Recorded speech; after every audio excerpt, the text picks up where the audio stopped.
అంటుండు. ఈ యొక్క ఎరుకను స్వామి తీసేయి నాయన, ఓ స్వామి అంటే ఎలా తీసేస్తాడు? మనమే తీసేసుకోవాలి. మనం తీసేసుకుంటేనే పోతుంది ఆ ఎరుక, కానీ దానికంటే అలా పోదడు.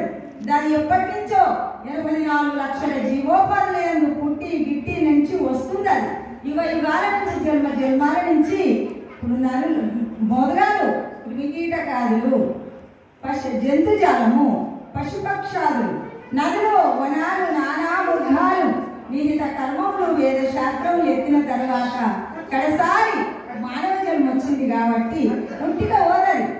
ఈ మానవ జన్మ ఎందుకు వచ్చింది? ఎంత చక్కని జన్మ! ఏది మాట్లాడుతుందా నాయన? గురుదేవ అంటదా? అమ్మ అంటదా? నాయన అంటదా? ఓ తమ్మి అంటదా? నిట్టనారాయణ అన్నా అంటదా? అనదు కదా. చంద్రపల్లి గోపాలాని అంటదా? నారాయణకు అంటదా? ఏమనదు. అందుకు ఏ జన్మ మనది కాబట్టి ఈ యొక్క మానవ జన్మ పలుకు పరమ పవిత్రమైనటువంటి పలుకు మన యొక్క టోన్లో పెట్టిండు. విశుద్ధ స్థానమందు ఈశ్వరుడు జీవుడు ఏకమై పలుకుతున్నటువంటి పరమ పవిత్రమైనటువంటి ఈ పలుకు పలకవే చిలుకమ్మ పలుకు. అందుకు ఈ పలుకు బంగారు పలుకు. బంగారం పైసలు పెడితే నారాయణ ఇప్పుడే కిలో వరకొస్తాడు, కానీ ఈ పలుకు దొరకదు, పొందరలేదు, నిలకట్టలేవు. అందుకు ఇక్కడ పలుకులు అంటే మామూలు పలుకులు కావు.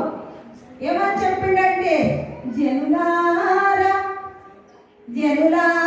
జనన మరణములను తొలగంలోయజాలు లక్షణయుతమై వినువారికి కనువారికి తనులా వెలిగించు దీని తప్పగా వింటే అప్పుడే వారాలెప్పుడు గంటే కనుక వినబూదైతే వినుడి సలిరామికై కనుగోనామను సైతే కనుడి పుస్తకమంతా తప్పగా వింటే అప్పుడే వారాలెప్పుడు గంటే అన్నాడు.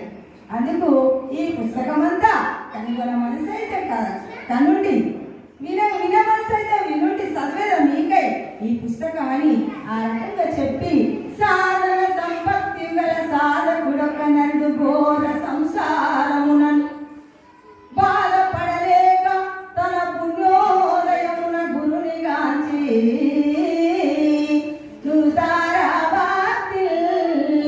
చరణని బ్రోకి మరి మారి యుక్తి ఓదాజేయుము పుణ్య పురుషమా పోట్లాకు సాధించదగు ముఖ్య సాధనాయని పలికే నుతారా భక్తి చరణని బ్రోకి మరి మారి యుక్తి.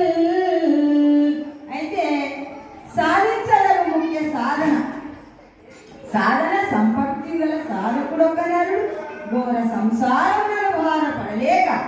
ఘోర సంసారం అంటే ఏమిటి?